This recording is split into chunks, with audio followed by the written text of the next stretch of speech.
Представьте себе, огромные корабли, громоздкие и неповоротливые, внезапно оказываются в эпицентре хаоса. Сегодня вы увидите самые дикие кадры столкновений, которые просто не укладываются в голове. Это зрелище не оставит равнодушным, обещаю. Давайте погрузимся в эти невероятные моменты и посмотрим, как незначительные ошибки превращаются в настоящие катастрофы. В Уэллинском канале произошел редкий инцидент лобового столкновения. Здесь обычно суда проходят борт о борт, но в этот раз два сухогруза, каждый весом 22 миллиона фунтов, не сумели избежать столкновения и с громким ударом врезались друг в друга. Позже транспортная комиссия выяснила, что авария произошла из-за неверного выбора скорости и недостаточной коммуникации между капитанами. Капитаны таких огромных кораблей знают толк в драматических событиях. Эта авария, произошедшая в норвежском городе Ливангер, потрясет любого любителя яхт. Грузовой цементовоз, вышедший из порта рядом с пристанью, своей массой уничтожил целых 15 прогулочных лодок. 3 судна затонули после удара, остальные же получили серьезные повреждения. Причиной инцидента стало повреждение винта, которое затруднило управление судном. Ошибки в навигации привели к столкновению двух гигантских контейнеровозов в Суэцком канале. Судна под немецкими и сингапурскими флагами, каждая длиной примерно 984 фута, 300 метров, не смогли разделить узкую водную артерию. Хотя столкновение произошло медленно, никто не получил травм, однако был причинен значительный материальный ущерб. На корпусах образовались вмятины, а 4 контейнера упали в воду. Двое британских военных кораблей Королевского военно-морского флота неудачно столкнулись в порту Бахрейна в Персидском заливе. Вследствие мощного удара корабль противоминной обороны серьезно пострадал. Его корпус, выполненный из армированного стеклопластика, получил большую пробоину. Смотрите далее, и вы узнаете о самых чудовищных столкновениях судов за последние 100 лет. Российский малый противолодочный корабль «Казанец» столкнулся с иностранным рефрижераторным судном в Балтийском море в условиях ограниченной видимости. Корабль получил пробоину в корпусе над ватерлинией, как сообщил представитель Балтийского флота журналистам в среду. Согласно данным системы Equasis, судно Ice Rose эксплуатируется швейцарской компанией Maestro Shipping SA и ходит под флагом Маршалловых островов.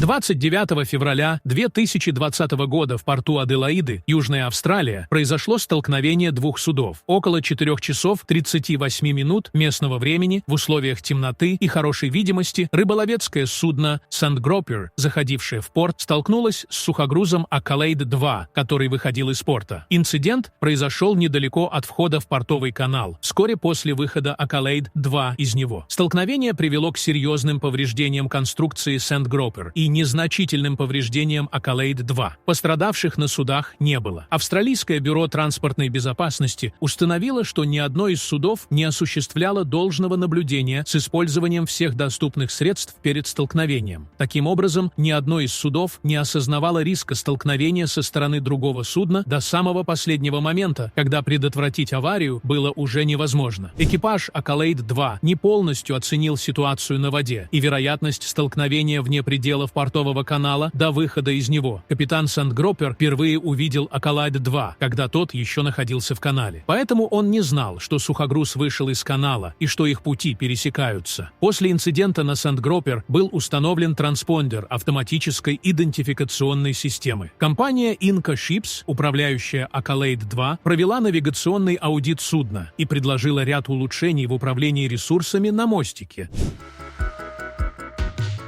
20 декабря 2019 года в порту мексиканского острова Косумель столкнулись два круизных лайнера во время выполнения маневров для швартовки. Инцидент произошел, когда лайнер «Глори», принадлежащий компании Carnival, ударился носом о другой лайнер той же компании. На момент столкновения на одном из лайнеров находились свыше 15 тысяч человек, тогда как на другом судне находилось более 4,5 тысяч пассажиров и членов экипажа. В результате столкновения один человек получил легкие травмы во время эвакуации из обеденного зала. Эксперты оценили ущерб, нанесенный обоим лайнерам. Однако никаких проблем, влияющих на их плавучесть, обнаружено не было. Согласно сайту компании, лайнер «Глори» может вместить до 2980 пассажиров и 1150 членов экипажа. Второй лайнер рассчитан на около 3000 человек.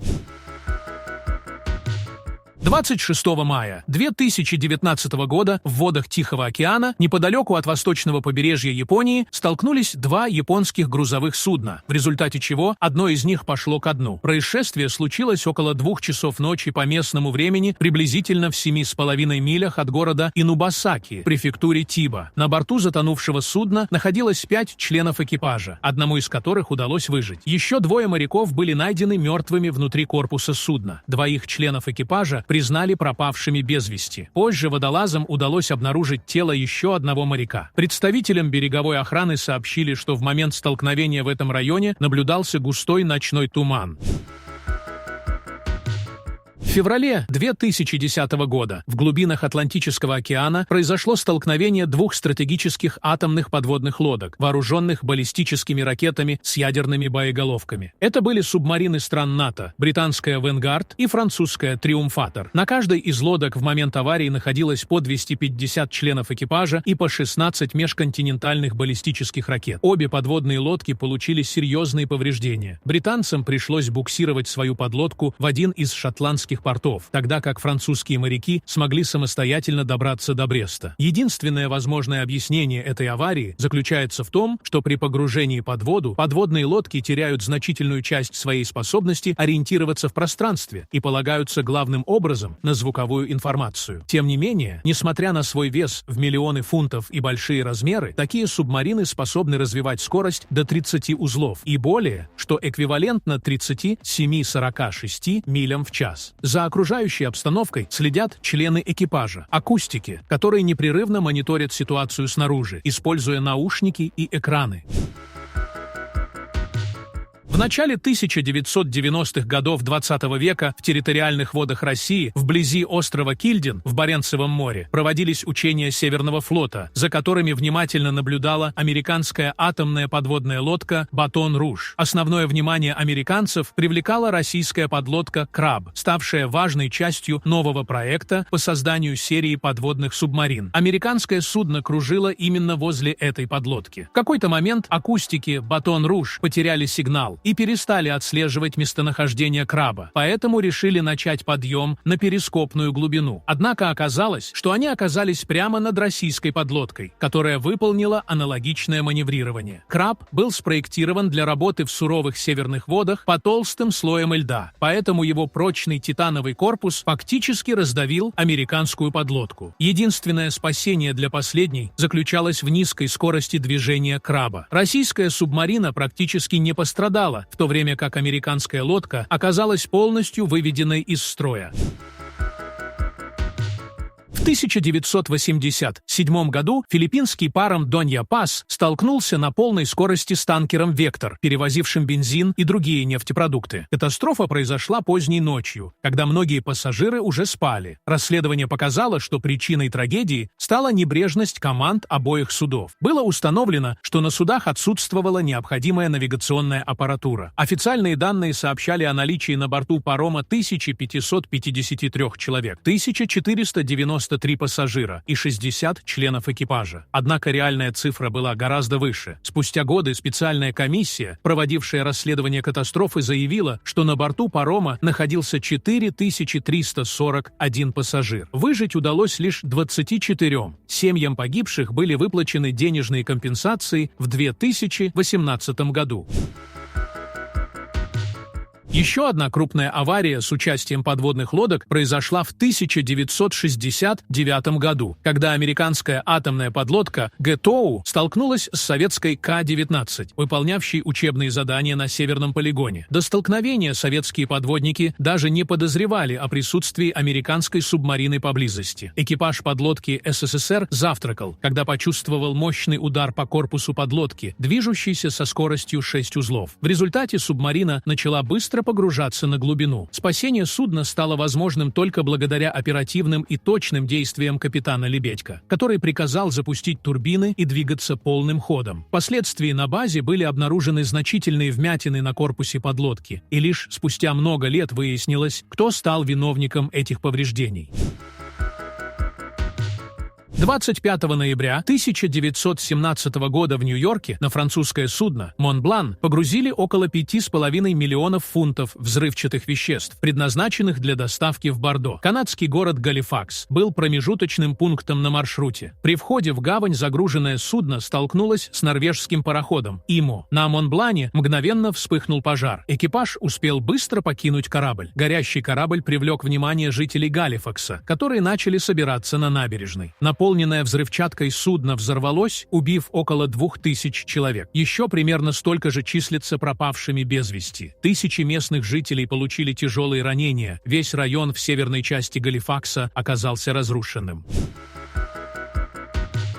28 мая 1914 года канадский лайнер Empress of Ireland отправился из порта Квебека в Ливерпуль. На борту находилось 1057 пассажиров и 420 членов экипажа, а также, благодаря урокам катастрофы «Титаника», достаточно спасательного оборудования для размещения всех находящихся на судне. Ночью 29 мая, когда судно практически миновало устье реки Святого Лаврентия, впереди показались огни встречного корабля. Это был норвежский пароход «Стурстад», везущий уголь в Монреаль. Капитан Empress Генри Кендалл отдал приказ направить руль вправо, чтобы разойтись с норвежским судном левыми бортами. Тем временем начал сгущаться туман. Видимость резко ухудшилась, и положение обоих пароходов теперь определялось исключительно по звукам гудков. Вдруг Стурстад неожиданно возник из тумана справа от лайнера. Кендалл немедленно приказал развернуть руль влево и дать полный ход вперед, но было уже поздно. Усиленный для плавания во льдах нос Стурстада пронзил корпус канадского парохода, словно открывая банку консервов. К тому же, сразу после столкновения Стурстад дал задний ход и вырвался наружу. Через открытую пробоину хлынула холодная вода. Корабль накренился на правый борт, и открытые для вентиляции иллюминаторы оказались затоплены. Большинство пассажиров и матросов, находившихся на нижних палубах, погибли в течение первых минут после столкновения. 17 минут спустя после удара лайнер полностью ушел под воду. Несмотря на четкие действия экипажа, команде удалось спустить на воду всего 6 шлюпок, 2 из которых перевернулись волной, вызванной взрывом паровых котлов. Дальнейшая судьба тех, кто остался за бортом, была предрешена. Температура воды в заливе едва достигала 5 градусов по Цельсию. Некоторые из оказавшихся в воде людей были подняты на шлюпках со Стурстада. Однако, когда через четверть часа к месту трагедии подошел почтовый пакетбот «Леди Эвелин», его экипаж смог спасти лишь 7 выживших, включая капитана Кендалла. В общей сложности удалось спасти 485 человек.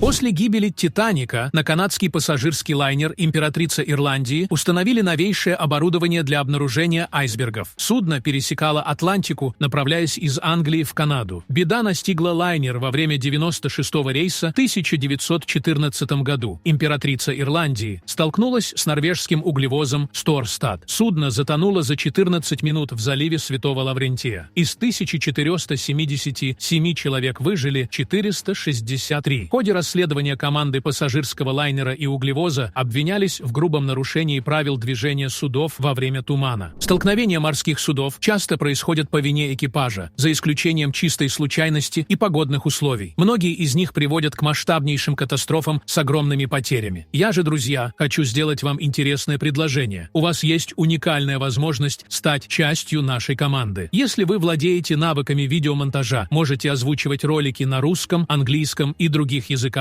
или же пишите интересные сценарии. Мы будем рады с вами поработать. Пишите в нашего телеграм-бота, ссылка в описании. А на сегодня это все. Спасибо за просмотр.